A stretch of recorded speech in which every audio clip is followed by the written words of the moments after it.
सभी साथियों को नमस्कार, गुड मॉर्निंग। मिलर एजुकेशन के यूट्यूब चैनल पर आप सभी मित्रों का हार्दिक स्वागत और अभिनंदन है। दोस्तों, आज की मनोविज्ञान की इस क्लास में हम पढ़ेंगे टॉप 10 प्रश्नों के बारे में, जो कि बाल विकास एवं शिक्षा शास्त्र के 10 महत्वपूर्ण प्रश्न है। और ये जो क्लास है वो REET mains, CTET, STET, UP TET और एमपी टेट, साथ ही साथ सेकंड ग्रेड एग्जाम के लिए भी उपयोगी है। तो बिना टाइम खराब किए शुरुआत करते हैं आज के पहले प्रश्न की। आज का पहला प्रश्न है अपना, शारीरिक विकास में सबसे पहले किसका विकास होता है? मतलब शारीरिक विकास जो होता है, देखो विकास के कई प्रकार है या कई पक्ष है। शारीरिक विकास है, मानसिक विकास है, संवेगात्मक विकास है, सामाजिक विकास है। तो यहाँ पर बात केवल शारीरिक विकास की हो रही है। शारीरिक विकास में सबसे पहले किसका विकास होता है वो अपने को बताना है। ऑप्शन देखते हैं। ऑप्शन ए है पेशी तंत्र, बी में है नाड़ी तंत्र, सी में है पाचन तंत्र, डी में है श्वसन तंत्र और ऑप्शन ई में है अनुत्तरित प्रश्न।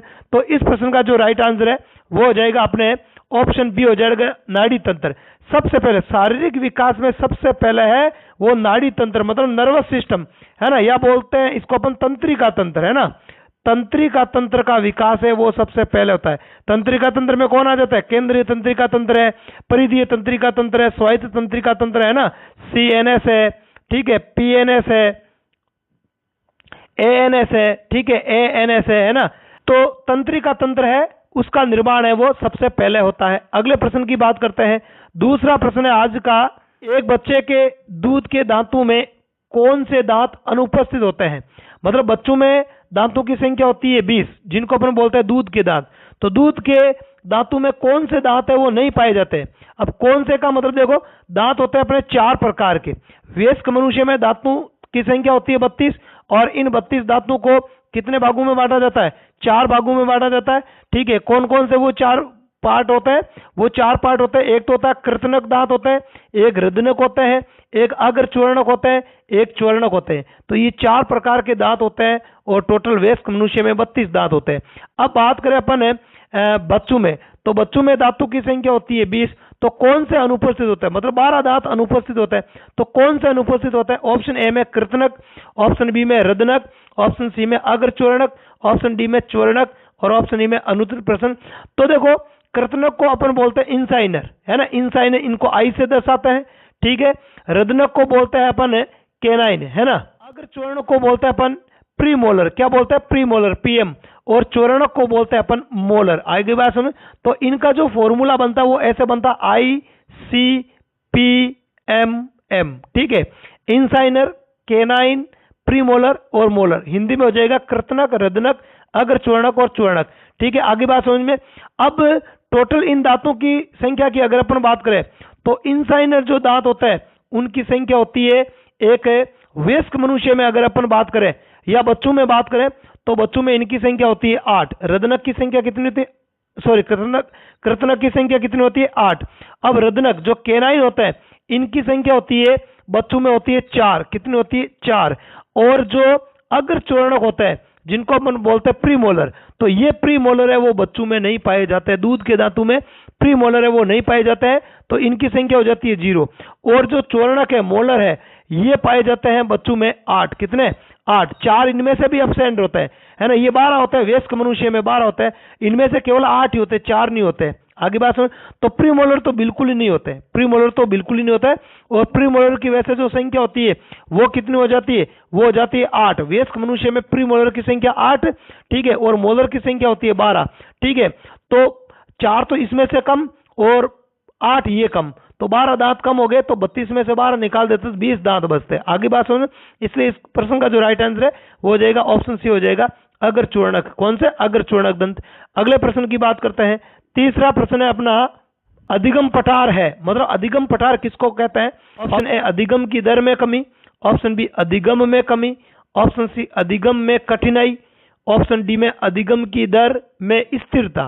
तो देखो, इसका जो राइट आंसर वो हो जाएगा अपने ऑप्शन डी हो जाएगा अधिगम की दर में स्थिरता। अधिगम पठार का मतलब क्या होता है? जैसे मान लिया कि आप 4 घंटे से पढ़ रहे हो कंटिन्यू और आप में मानसिक थकावट आ गई। अब आप 2 घंटे और पढ़ रहे हो, तो उस 2 घंटे का कोई मतलब नहीं, मतलब उसमें कुछ भी नहीं सीखा जा रहा है, उसको बोलते हैं अधिगम की दर में क्या आ गई, स्थिरता। इसी को बोलते हैं अधिगम पठार बोलते हैं ना। मतलब लर्निंग नहीं होगी, लर्निंग बिल्कुल भी नहीं होगी, है ना। इसलिए कहते हैं ज्यादा पढ़ने से कोई फायदा नहीं होता है ना। कहते हैं ना लिमिटेशन में पढ़ना पड़ता है। आपके माइंड की कैपेसिटी 4 घंटे, तो आप 4 घंटे ही पढ़ सकते हो। फिर 4 घंटे से ज्यादा पढ़ोगे तो फिर वो अधिगम पठार आ जाएगा, फिर आपको याद कुछ भी नहीं होगा। आगे बात समझ में। अगले प्रश्न की बात करते हैं। चौथा प्रश्न है अपने, a survey of the education of gifted children पुस्तक के लेखक हैं। मतलब है a survey of the education of gifted children, ये पुस्तक किसने लिखी थी? Option A Skinner, option B है Crow Crow, option C Terman, option D Havighurst और ऑप्शन ई में है अनुत्तर प्रश्न। तो इस प्रश्न का जो राइट आंसर वो हो जाएगा ऑप्शन डी हो जाएगा, हेविंगहर्स्ट हो जाएगा। अगले प्रश्न की बात करते हैं। पांचवा प्रश्न है अपना, एक बच्चा सदैव दूसरों के प्रति सहानुभूति दिखाता है, यह आदत कहलाती है। मतलब एक बालक है, एक बच्चा है जो दूसरों के प्रति सहानुभूति दिखाता है, तो यह आदत क्या कहलाएगी? ऑप्शन ए विचार संबंधी आदत, ऑप्शन बी भावना संबंधी आदत, ऑप्शन सी नाड़ी मंडल संबंधी आदत और ऑप्शन डी में नैतिक आदत और ऑप्शन ई तो आपके है ये अनुचित प्रश्न।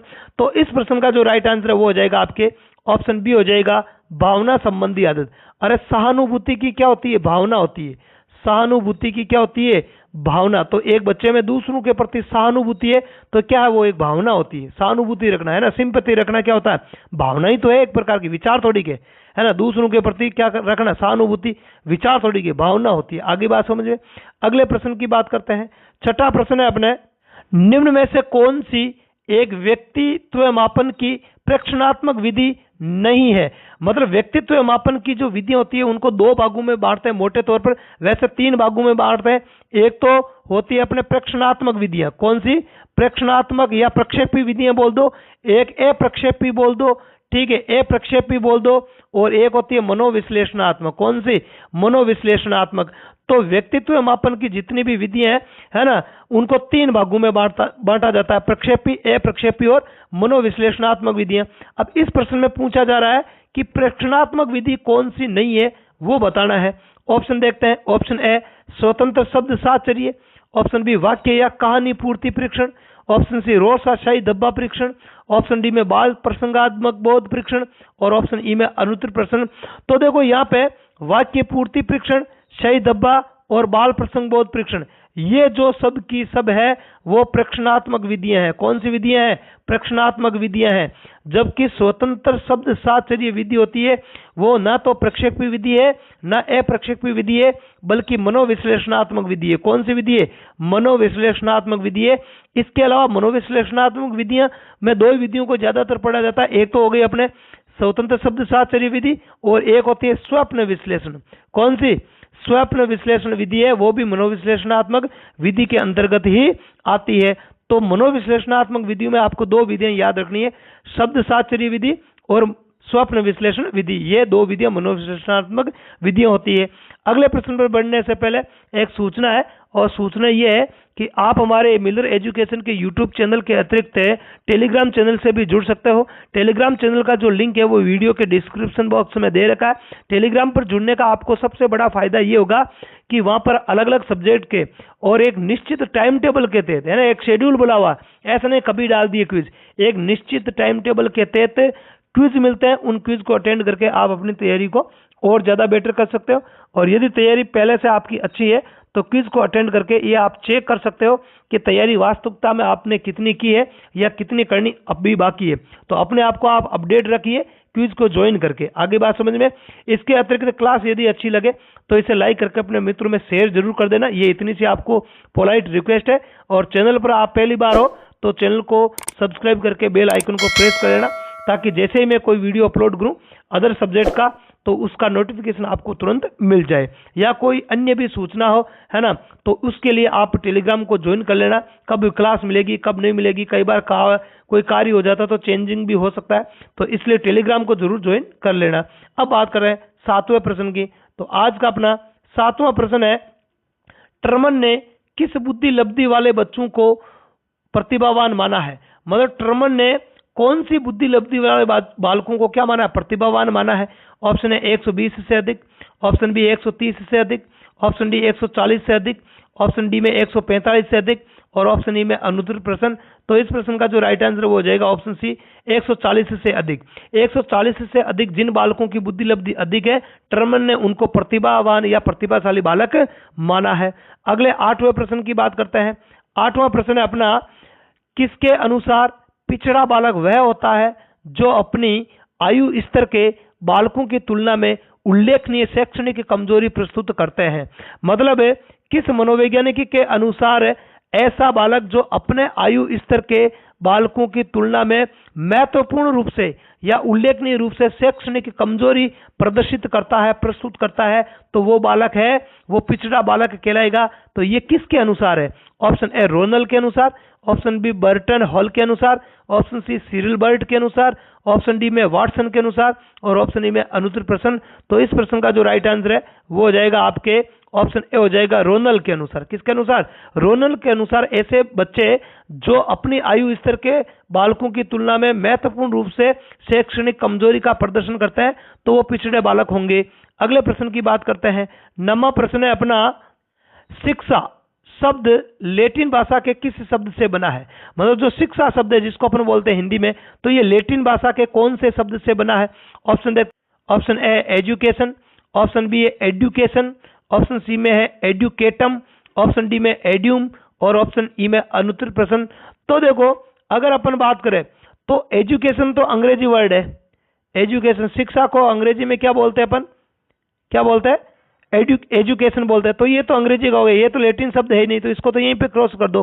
अब बात करें एडुकेशन, एडुकेशन और एडुकेटम और एड्यूम, तो जो शिक्षा जो शब्द है वो अपने एडुकेटम शब्द से बना है। लैटिन भाषा का शब्द है एडुकेटम। एडुकेटम का अंग्रेजी में होता है एजुकेशन, ठीक है। तो लैटिन भाषा के शब्द एडुकेटम से ये बना है। अब ये एडुकेटम जो शब्द है वो खुद दो शब्दों से मिलकर बना है। एक तो ई शब्द से, ई शब्द का मतलब होता है अंदर से, ई शब्द का मतलब क्या होता है? अंदर से, ठीक है। और दूसरा वर्ड है ड्यूको। दूसरा वर्ड क्या है? ड्यूको। ड्यूको का मतलब होता है आगे बढ़ना। ड्यूको का मतलब क्या होता है? आगे बढ़ना। मतलब अंदर से आगे बढ़ने को बोलते हैं लैटिन भाषा में एडुकेटम, और अंग्रेजी में बोलेंगे एजुकेशन और हिंदी में बोलेंगे शिक्षा। आगे बात समझ में। अब बात करते हैं आज के अंतिम और लास्ट 10वें प्रश्न की। तो 10वां प्रश्न है अपना, वस्तुओं के संग्रहण का काल है। मतलब है विकास की कौन सी अवस्था में जो बच्चा है या जो व्यक्ति है वो वस्तु का संग्रहण करता है ना? संग्रहण करने वाली अवस्था है वो कौन सी है? ऑप्शन है 2 से 4 वर्ष, ऑप्शन बी 4 से 7 वर्ष, ऑप्शन सी में 7 से 11 वर्ष और ऑप्शन डी में 0 से 2 वर्ष और ऑप्शन ई में अनुत्तरित प्रश्न। तो इस प्रश्न का जो राइट आंसर है वो हो जाएगा अपने ऑप्शन सी हो जाएगा 7 से 11 वर्ष। 7 से 11 वर्ष कौन सी अवस्था होती है? बाल्यावस्था होती है। कौन सी? बाल्यावस्था होती है। और वैसे इसको 7 से 12 वर्ष तक माना जाता है। तो 7 से 11 वर्ष तक की जो अवस्था है वो बाल्यावस्था है, और इसमें बच्चा है वो विभिन्न प्रकार की वस्तुओं को संग्रह करता है। क्या करता है? संग्रह करता है। अपनी रुचि की जो वस्तु होती है उनको संग्रह करके रखता है, जब मन करता तो उनसे वो खेलने लग जाता है। तो ये थी आज की क्लास। तो आज की क्लास में इतना ही। कल मॉर्निंग में 6:05 पर फिर एक साइकोलॉजी की क्लास के साथ आपसे मिलेंगे। तब तक के लिए धन्यवाद। जय हिंद।